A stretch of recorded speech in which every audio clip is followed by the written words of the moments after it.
नमस्कार दोस्तों, welcome back to Aman trading centre by channel. दोस्तों, लर्निंग सीरीज की इस वीडियो में मैं आपके सामने डिस्क्राइब करूंगा, पूरा वर्णन करूंगा, वो भी इजी लैंग्वेज में, कि शेयर बाजार क्या है और शेयर बाजार की बेसिक चीजें क्या है। एक ट्रेडर को यह जानना बहुत ही जरूरी है। दोस्तों, सबसे पहले मैं आपको बता दूं कि शेयर बाजार एक ऐसा बाजार जहां पर कंपनियों के शेयर खरीदे या बेचे जाते हैं, शेयर बाजार कहलाता है। अब इसको कंट्रोल कौन करता है? इसको कंट्रोल करता है दोस्तों हमारे देश के अंदर दो एक्सचेंज हैं, एनएससी और बीएससी। एनएससी पहली एक्सचेंज और दूसरी एक्सचेंज है दोस्तों बीएससी। एनएससी मतलब नेशनल स्टॉक एक्सचेंज और बीएससी बॉम्बे स्टॉक एक्सचेंज। ये दोनों इस चीज को कंट्रोल करती है और इन दोनों के ऊपर कोई शेयर में या कोई कहीं भी कोई गड़बड़ी या कुछ और असर दिखे, उन चीजों को ध्यान में रखने के लिए इसके ऊपर होती है सेबी, यानी कि stock exchange board of India. SEBI इन दोनों को कंट्रोल करती है, इनके ऊपर नजर रखती है कि मार्केट के अंदर आजकल क्या चल रहा है, कोई गड़बड़ी तो नहीं हो रही इन्वेस्टर के साथ में, कोई ट्रेडर्स के साथ में। तो उन सब चीजों का जिम्मेवारी सेबी का होता है। तो दोस्तों ध्यान रखना, एनएससी, बीएससी और सेबी इन तीनों के ही अंडर हम काम करते हैं। जो भी ब्रोकर्स हैं वो सब इनकी निगरानी में होते हैं। इन दोनों की निगरानी में जो भी ब्रोकर्स हैं, जैसे कि कोई एंजल में वर्क करता है, कोई जीरोधा में वर्क करता है, कोई 5 पैसा में करता है, कोई प्रॉफिट मार्ट में करता है, तो वो सब ब्रोकर्स इनके अंडर होते हैं और ये दोनों सेबी के अंडर होती है। चलिए अभी इसको अगला टॉपिक के रूप में लेते हैं कि शेयर बाजार में और क्या क्या चीजें होती है।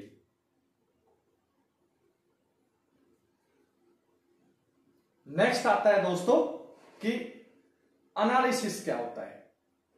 हम किसी भी चीज को खरीदते हैं, बेचते हैं, तो उसको हमें कैसे अंदाजा लगाना चाहिए। तो उसके लिए एनालिसिस जो भी होता है वो दो तरह का होता है। नंबर 1 तो टेक्निकल एनालिसिस और नंबर 2 फंडामेंटल एनालिसिस।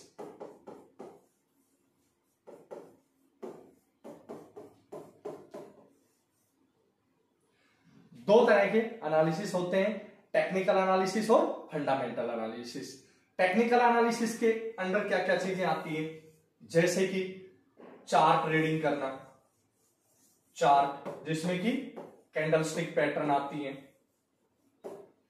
उसके बाद में कोई भी, जैसे कि कैंडल के अलावा हम कोई पैटर्न देखते हैं, कोई पैटर्न हो गई, वो मैं बाद में धीरे धीरे आपको आगे बारीकी से जब मैं कैंडल स्टिक के ऊपर लेके जाऊंगा आपको, तो कैंडल के बारे में जब बताऊंगा उस टाइम पे कि कौन कौन सी कैंडल होती है और पैटर्न हमारे कौन कौन से होते हैं। तो ये जो चीजें टेक्निकल एनालिसिस के अंडर आती हैं वो मैं धीरे धीरे डिस्क्राइब कर रहा हूं। जैसे कि इंडिकेटर भी इसी के अंडर आते हैं।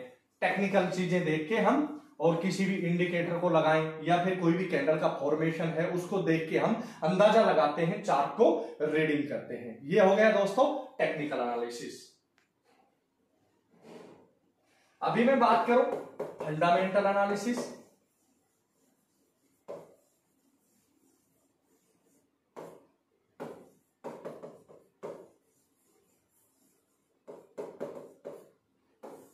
दोस्तों फंडामेंटल एनालिसिस क्या होता है, जैसे कि कोई बड़ा इवेंट, बिग इवेंट,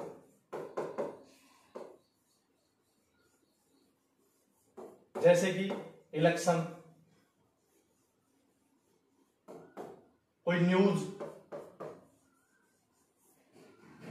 किसी भी कंपनी की कोई न्यूज आई हो या किसी कंपनी का क्वार्टरली रिजल्ट आया हो या फिर फॉरेन मार्केट में क्या चल रहा है या फिर आरबीआई की कोई भी पॉलिसी आनी हो, उसमें रेपो रेट कम हुए ज्यादा हुए, तो वो कंपनियों के ऊपर इफेक्ट करता है और यही चीज फंडामेंटल एनालिसिस के अंडर आती है। तो टेक्निकल एनालिसिस और फंडामेंटल एनालिसिस ये दोनों थोड़ा थोड़ा मैंने इसमें क्लियर कर दिया, इसको डीपली हम आगे बढ़ेंगे। अभी हम लेके चलते हैं आपको कि जब हम ट्रेडिंग स्टार्ट करते हैं एक ट्रेडर, तो चार्ट देखना आ गया, एनालिसिस करना आ गया। अब उसमें देखें और करें क्या, तो उसके लिए आता है क्या, स्ट्राइक प्राइस।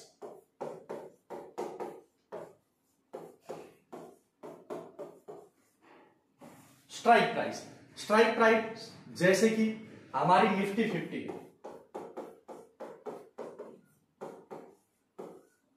निफ्टी 50 यानी कि हमारा इंडेक्स जो होता है,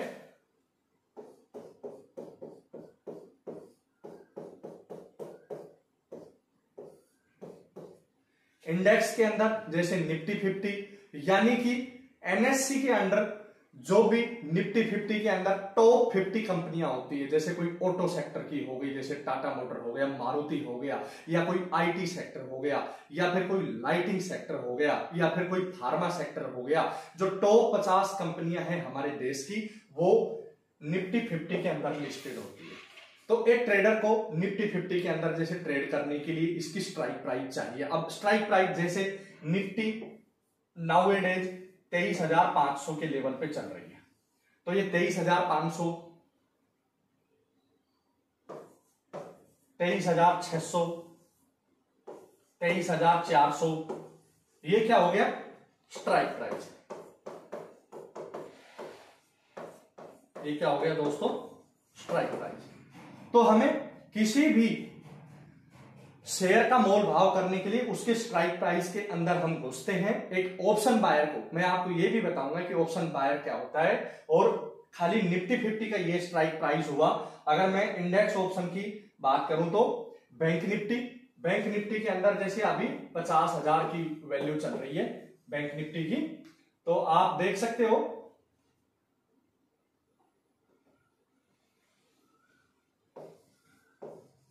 बैंक निफ्टी,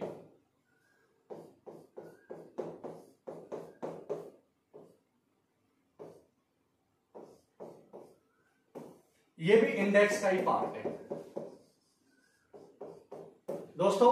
इंडेक्स के अंदर निफ्टी 50, बैंक निफ्टी के अंदर टोटल 12 बैंक होते हैं, और उन्हीं का मेल जोल और संगम होता है जिससे बैंक निफ्टी चलती है। और बैंक निफ्टी का स्ट्राइक प्राइस चल रहा है जैसे 50,000।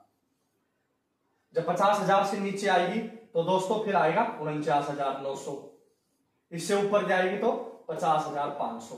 तो ये सब इसका क्या होगा, स्ट्राइक प्राइस। तो इंडेक्स के अंदर मैं बात करूं तो अभी निफ्टी, बैंक निफ्टी, और उसके बाद में फाइनेंस निफ्टी,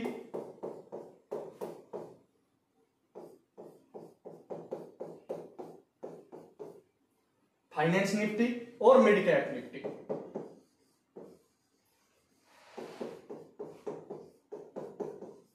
ये 4 चीजें आती है। तो अगर हमें इन किसी भी इंडेक्स के पार्ट के अंदर जैसे एक्सपायरीज होती है, अलग अलग एक्सपायरी भी बताऊंगा। निफ्टी की होती है गुरुवार को, बैंक निफ्टी की होती है बुधवार को, फाइनेंस निफ्टी की होती है मंगलवार को, और मिड कैप निफ्टी की होती है सोमवार को। और जो ये तो सभी एनएससी के इंडेक्स के अंडर आते हैं।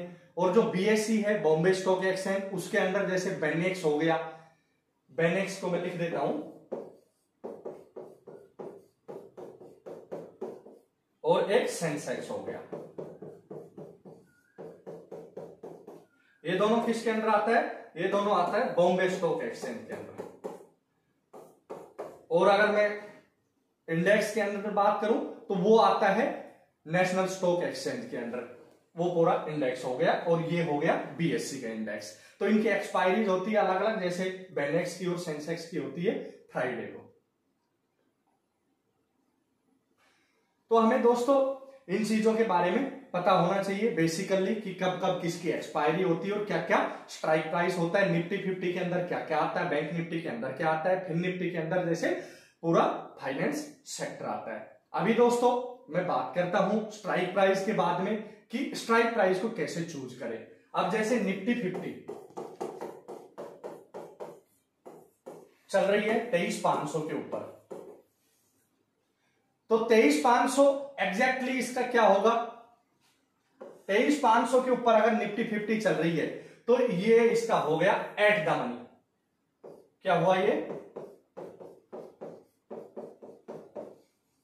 एट द मनी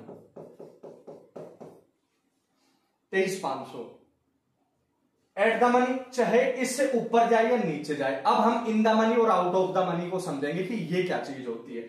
अगर निफ्टी 23,500 के ऊपर चल रही है और यहां से अगर गिर के आती है लगभग 23,400 के ऊपर, तो जब नीचे गिरा बाजार तो हमने सेलिंग अपॉर्चुनिटी ढूंढनी है, और बाजार अगर ऊपर जाता है तो फिर हमें बाइंग अपॉर्चुनिटी देखनी है।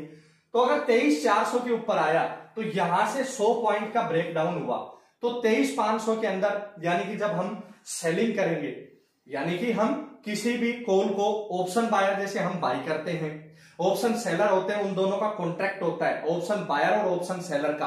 हम ऑप्शन बायर जैसे खरीदते हो, कोई भी ऑप्शन सेलर जो हमें बेचता है। तो 23,500 से जब 23,400 आया तो जब 100 पॉइंट का ब्रेकडाउन हुआ, यहां पे इन द मनी था, सॉरी एट द मनी था, और एट द मनी से यहां पे जब नीचे आएगा तो जब ब्रेकडाउन हुआ तो ये इन द मनी हो जाएगा पोजीशन। अगर आपने यहां पे 23,500 की पुट को खरीदा होगा, 23,500 की पुट को यहां पे 100 रुपए पे खरीदा होगा आपने, तो जब यहां से नीचे आया बाजार 23,400 के ऊपर, तो आपका वो जो पोजीशन है, जो स्ट्राइक प्राइस 23,500 का आपने खरीदा हुआ है पुट, वो ऐसे नीचे आते ही और आपका वो क्या हो जाएगा, इन द मनी। बिकॉज पहले ये एट द मनी था, अभी 23,400, 23,300, 23,200, फिर वो और डीप इन द मनी होता चला जाएगा। तो जब भी हम मतलब कोई पुट खरीदते हैं, हम तो ऑप्शन बायर ही हैं, लगभग जो रिटेलर ट्रेडर हैं, हम ज्यादातर रिटेलर ट्रेडर हैं, जो नोविस ट्रेडर जो शुरू में शुरुआत करता है।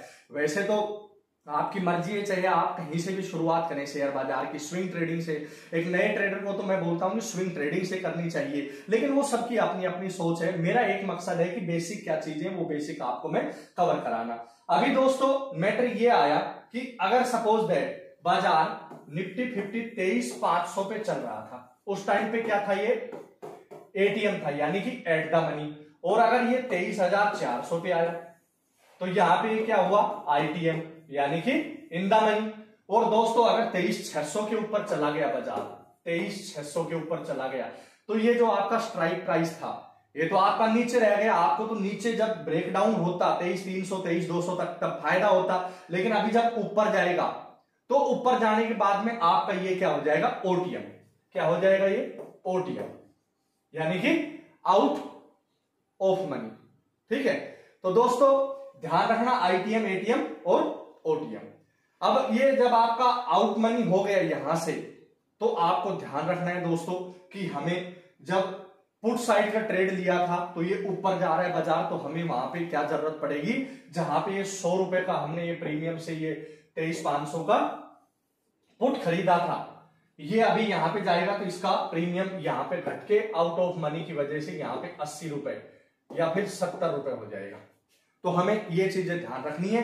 जबकि अगर हम 23,500 से बाजार ऊपर जा रहा है तो यहां पे हम क्या करते, कॉल ऑप्शन को बाई करते। क्या करते, कॉल ऑप्शन को बाई करते। तो ऊपर की तरफ जब ये 23,600 पे चला जाएगा तो कॉल ऑप्शन का ये क्या हो जाएगा, इन द मनी। ये क्या हो जाएगा, इन द मनी, आईटीएम। ध्यान रखना। और अगर 23,500 से नीचे आता है और आपने कॉल ऑप्शन बाई किया हुआ है तो फिर आपका ये ओटीएम हो जाएगा। तो दोस्तों आईटीएम, ओटीएम और एटीएम, ये चीजें क्लियर हुई। अभी मैं आपके लिए अगला टॉपिक जो लेके आया हूं दोस्तों, वो है कि ट्रेडिंग कैसे करते हैं। अब देखिए, एक तो होती है इंट्राडे ट्रेडिंग।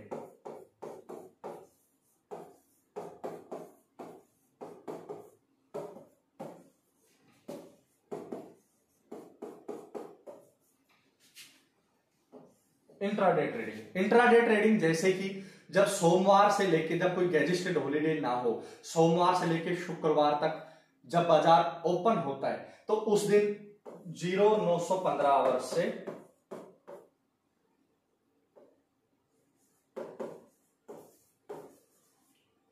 3:30 PM तक, यानी कि 3:30 बजे तक, 3:30 PM तक, 9:15 से लेके 3:30 तक जब एक दिन बाजार चलता है, तो आपने 23,500 का कोई भी कॉल ऑप्शन या पुट ऑप्शन लिया तो उसको 9:15 पे लिया और 3:30 पे।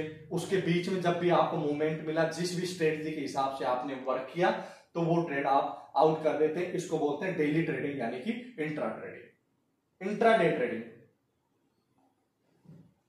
अभी मैं आपको बताऊंगा स्विंग ट्रेडिंग।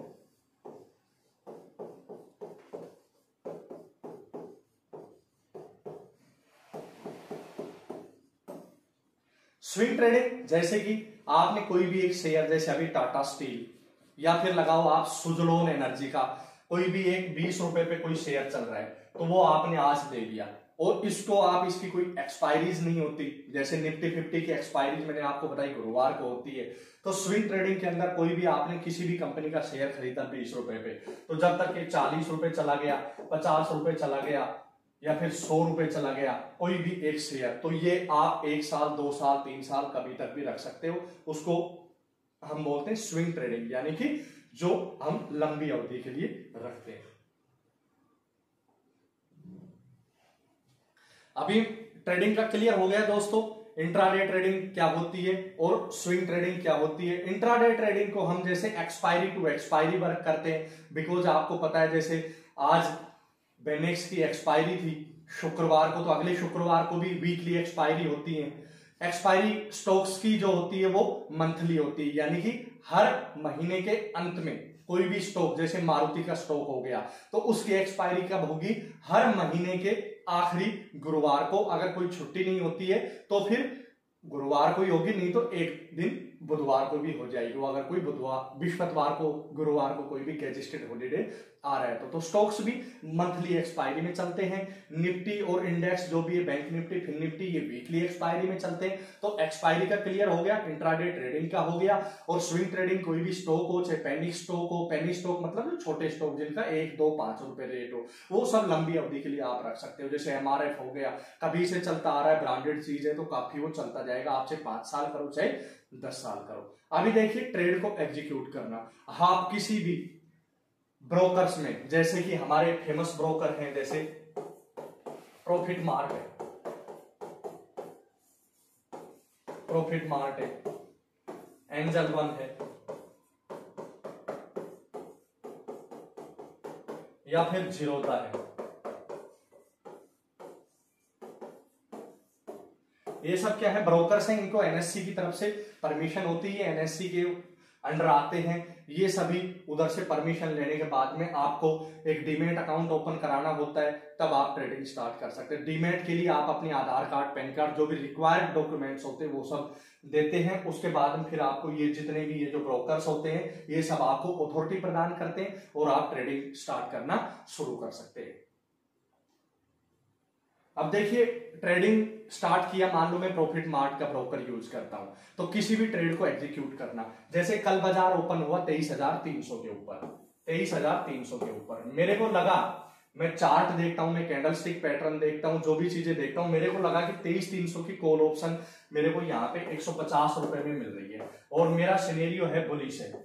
अगर बाजार ऊपर जाएगा 23,300 से ऊपर जाएगा तो मैं 23,300 की कॉल को यहाँ पे 150 रुपए पे एग्जीक्यूट करूंगा, अपने ब्रोकर्स को ओपन करूंगा, उसमें अपना फंड ऐड करूंगा और मैं अपने काबिलियत के हिसाब से या मेरे जो उसमें फंड ऐड है उसके हिसाब से जो मेरे को उसमें अनुमति प्रदान है ब्रोकर्स की तरफ से, जितना पैसा मैंने लगाया उस हिसाब से मैं अपने लोट परचेज करूंगा और मैं अपना ट्रेड को एग्जीक्यूट करूंगा। अब सबसे बड़ा मुद्दा आता है दोस्तों, ट्रेडिंग तो सब करते हैं लेकिन ट्रेडिंग करने के साथ साथ पहले सीखना जरूरी है, जो कि बेसिक चीजें मैं आपको बता रहा हूं। अब जैसे कोई ट्रेड हमने अगर एग्जीक्यूट किया 150 रुपए पे मैंने 23,300 की कॉल मैंने एग्जीक्यूट कर दी 150 रुपए पे। अभी ये पोजीशन मेरी अगर 170 190 यहां तक ट्रेवल करती है तो मेरे को ये क्या होगा, प्रॉफिट, ये मेरा प्रॉफिट हो गया। तो मैं वहां पे जाके अपने पोर्टफोलियो से अपना प्रॉफिट बुक कर लूंगा। अगर ये पोजीशन यहां से रिवर्स आती है 130 तक, तो यहां पे मुझे क्या करना है कि लॉस के अंदर ऑप्शन बायर को ज्यादा वेट नहीं करना चाहिए। अपनी जितना भी मेरा लॉस में सीमित रखता हूं, जैसे मैं 130 तक या लास्ट फिर मैं 125 तक यहां अपने या 120 तक मैं अपने लॉस को यहां सीमित करूंगा। यहां पे मेरे को एक लॉस रोकने की चीज होती है, वो होता है स्टॉप लॉस लगाना। ये बहुत ही जरूरी है। अगर आप मार्केट के अंदर स्टॉप लॉस लगा के काम करोगे और आप अच्छी सिखलाई के साथ काम करोगे तो आपको मार्केट कभी भी ऑप्शन बाइंग में आपकी विनिंग परसेंटेज को कम नहीं करने देगा और आपकी विनिंग रेशो ज्यादा रहेंगी अगर आप स्टॉप लॉस लगा के काम करते हैं। स्टॉप लॉस लगाना बहुत ही जरूरी है एक ऑप्शन बायर और इंट्राडे ट्रेडर के लिए। अगर आप स्टॉप लॉस नहीं लगाओगे तो जो चीज आपने 150 के ऊपर ली थी वो धीरे धीरे करते करते 130 आ जाएगी और फिर 100 आ जाएगी। तो जो ये आपका 50 पॉइंट का जो नुकसान है ये आपको अपनी पॉकेट से भरना पड़ेगा। ये चीजें हमेशा पक्का ध्यान रखना। स्टॉप लॉस को लगाना बहुत ही जरूरी है बिकॉज हम मार्केट में बने रहेंगे। अगर आज हमारा 150 से 130 के ऊपर ऐसा लग भी गया तो नो इश्यू, टुडे आज हमारा बैड लक। हम अपनी चीजों को एनालाइज करेंगे कि हमने क्या गलती की है, क्या मार्केट ने हमें ट्रैप किया है या हमारी पर्सनल एंट्री कहीं गलत थी। कहीं भी जो एंट्री है वो हम अगर परफेक्ट करेंगे तो अगले दिन जब हम इसी कॉल ऑप्शन को जब हमारे को मिलेगी तो हो सकता है कि हमें 1:2 यानी कि 40, 50, 70, 80 पॉइंट का हमें प्रॉफिट भी मिलेगा। तो दोस्तों ये हो गया स्टॉप लॉस और ट्रेड को एग्जीक्यूट करना और प्रॉफिट बुक करना। अभी मैं आपको बताता हूं दोस्तों कि कैंडल के बारे में एक हल्की सी चीज बता देता हूं। ये है कैंडल, बाजार के अंदर एक कैंडल बनी। अब कैंडल का फॉर्मेशन हुआ है ये 9:15 से 9:20, 9:15 से 9:20 टाइम फ्रेम हमने लगाया था। 5 मिनट का टाइम फ्रेम हम लगाते हैं। 5 मिनट के टाइम फ्रेम पे ये एक कैंडल हमारी फॉर्म अप हुई। ये अब देखिए दोस्तों, जब भी हम कैंडल्स को देखते हैं तो कैंडल के बारे में मैं आपको बता दूं कि इसकी वेरिएशन अलग अलग हैं। जैसे मैं 5-6 तरह की कैंडल देखता हूं। इंडिसीजन कैंडल हो गई या मारीबोजू कैंडल हो गई या फिर कोई बुलिश इनगल्फिंग हो गई या बियरिश इनगल्फिंग हो गई। दोस्तों जब 9:15 से 9:20 के बीच में एक कैंडल बनी तो इसको मैं कैसे ट्रेड करता हूं, इसका हाई मार्क कर लूंगा, ये हाई हो गया, ये मेरा लो मार्क हो गया। अगर ये और इस कैंडल को मैं मास्टर कैंडल भी बोलता हूं। अगर इसका लो ब्रेक हुआ तो मैं यहां पे सेलिंग अपॉर्चुनिटी देखूंगा यानी कि मैं पुट को बाई करूंगा। और अगर इसका हाई ब्रेक हुआ यहां पे तो मैं यहां पे कॉल साइड में बाइंग देखूंगा। अब क्या है कि कैंडल एक ह्यूमन बिहेवियर है। शेयरों की खरीद फरोख्त जारी रहेगी, खरीदे जाएंगे बेचे जाएंगे, खरीदे जाएंगे बेचे जाएंगे। जहां पे बायर्स ज्यादा डोमिनेट करेंगे तो बाजार क्या करेगा, धीरे धीरे ऊपर की तरफ फॉर्मेशन रखेगा, ऐसे ऐसे। अगर बायर्स डोमिनेट करेंगे तो फिर ऐसे आपको ये डायरेक्शन में आपको ऊपर जाता हुआ बाजार दिखेगा। यानी कि खरीद फरोख्त हो रही है, यानी बायर्स का डोमिनेंट ज्यादा है, खरीदने वाले ज्यादा है। अगर सेलर्स का डोमिनेंट होगा तो फिर दोस्तों यहां से बाजार क्या होगा, गिरेगा। तो यानी कि ये एक तरह से कैंडल का फॉर्मेशन है। जब बायर्स ज्यादा खरीदारी करेंगे तो बाजार ऑब्वियसली ऊपर जाएगा, और अगर सेलर्स ज्यादा है यानी कि कोई खरीदार नहीं है और ऊपर से सेलिंग प्रेशर है तो फिर बाजार वहां से नीचे गिरेगा। ये हो गया मतलब जो पूरे 9:15 से लेके 3:30 जो इस ड्यूरेशन के बीच में तरह तरह की कैंडलें बनती वो ह्यूमन बिहेवियर से खरीद और बेच के हिसाब से बनती जाएंगी। अगर खरीदार ज्यादा होंगे तो ग्रीन बनेगी, सेलर ज्यादा होंगे तो रेड बनेगी। तो धीरे धीरे पूरे दिन में ये कैंडल स्टिक पैटर्न बनता जाएगा। कैंडल स्टिक पैटर्न को मैं डीपली आगे पढ़ाऊंगा कि कौन कौन सी चीजें कहां कहां पे काम करती है। अभी हम बात कर लेते हैं दोस्तों कि डिसिप्लिन एक बहुत ही इंपॉर्टेंट वर्ड है।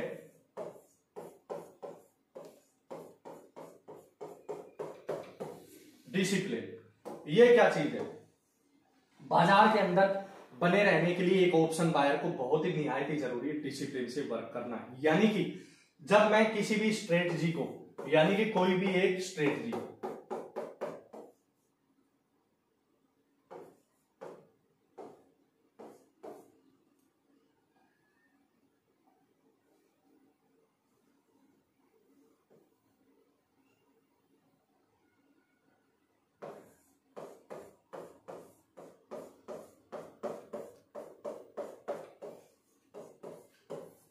किसी भी एक स्ट्रेटजी को फॉलो करता हूं, जैसे 9:15 से 9:20 जो मास्टर कैंडल बनी उसका हाई या लो ब्रेक हुआ या फिर कोई भी सपोर्ट या रेजिस्टेंस ब्रेक हुआ, उसके ब्रेक अप या ब्रेक डाउन होने के बाद मैं अपना ट्रेड को एग्जीक्यूट करता हूं, किसी भी एक स्ट्रेटजी को फॉलो करता हूं, उसी के ऊपर मैं अपना राइट टाइम एंट्री करूं। अगर मेरा वो ट्रेड मेरे फेवर में जाता है तो मैं उसमें बना रहूंगा, अगर मेरे अपोजिट जाता है तो मैं अपना स्टॉप लॉस काट के आउट हो जाएंगे। इसको बोलते हैं डिसिप्लिन। डिसिप्लिन शब्द शेयर मार्केट के अंदर एक ट्रेडर के लिए बहुत ही जरूरी है। फ्यूचर के अंदर जब भी कभी काम करते इस वर्ड को हमेशा याद रखना। अभी मैं सपोर्ट और रेजिस्टेंस के बारे में बेसिक चीज है वो मैं आपको बता देता हूं। सपोर्ट क्या है?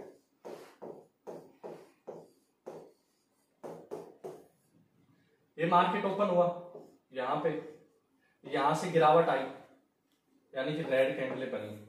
अब यहां पे कोई एक साइकोलॉजी लेवल है जैसे 23,000 का, और यहां पे मल्टीपल टाइम पिछले दिन भी और उससे भी 2 दिन पहले भी यहां पे मतलब कैंडल्स आती हैं, लेकिन यहां से क्या होता है अगेन यहां से ऊपर निकल जाती है। तो यानी कि बार बार किसी एक लेवल के ऊपर, जो 23,000 का एक लेवल है, इसके ऊपर एक सपोर्ट मिल रहा है बार बार बाजार को। बाजार यहां तक आता तो है लेकिन यहां से क्या होता है वापस ट्रेवल कर जाता है, यहां से फिर वापस ऊपर की तरफ निकल जाता है। तो दोस्तों सपोर्ट यानी कि एक ऐसी जगह जहां पे बार बार बाजार आता है लेकिन वहां से वापस पुशअप होता है, खरीदारी ज्यादा हो जाती है, बायर्स वहां पे हैवी हो जाते हैं और बाजार को ऊपर धकेल देते हैं, वो होता है सपोर्ट। अगर इसको ब्रेक होने के बाद में मार्केट नीचे जाता है तो फिर इसका मतलब वो हमारा सपोर्ट का ब्रेकडाउन हो गया। अभी मैं बात करता हूं रेजिस्टेंस।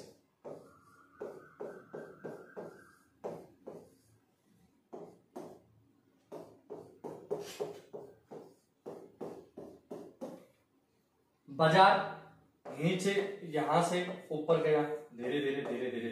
अब एक लेवल जो निफ्टी 50 के अंदर आजकल बहुत ज्यादा चल रहा है 23,500 का लेवल। अब बाजार यहां तक जाता तो है और यहाँ पे कोई भी एक कैंडल ऐसी बनती है कोई, और यहाँ से गिरावट आती है, यहाँ पे सेलिंग स्टार्ट हो जाती है और बाजार वापस से नीचे आ जाता है। तो ये हो गया, ये 23,500 का एरिया क्या हो गया, ये हो गया दोस्तों रेजिस्टेंस। यानी कि बाजार जब बायर्स उसको खरीदते हैं वो ऊपर लेके जाते हैं, लेकिन कोई एक लेवल जो रेजिस्टेंस के रूप में काम कर रहा है, जैसे 23,480 से 23,500 का लेवल, यहां पे बाजार गया लेकिन वहां से वापस से नीचे आ गया, तो ये एरिया होता है रेजिस्टेंस का, इसको बोलते हैं रेजिस्टेंस। तो दोस्तों ये बेसिक चीजें थी जो कि मैंने इस वीडियो में कवर की है, इनको ध्यान से आप नोट डाउन करिए और देखिए। उसके बाद में जो हम अगली वीडियो बनाएंगे तो उसके अंदर जैसे धीरे धीरे मैं अगला टॉपिक लूंगा कैंडल स्टिक पैटर्न, जो कि आजकल किस तरह की कैंडल्स बन रही हैं और कौन कौन सी कैंडल्स हमें देखनी है। Candle stick pattern,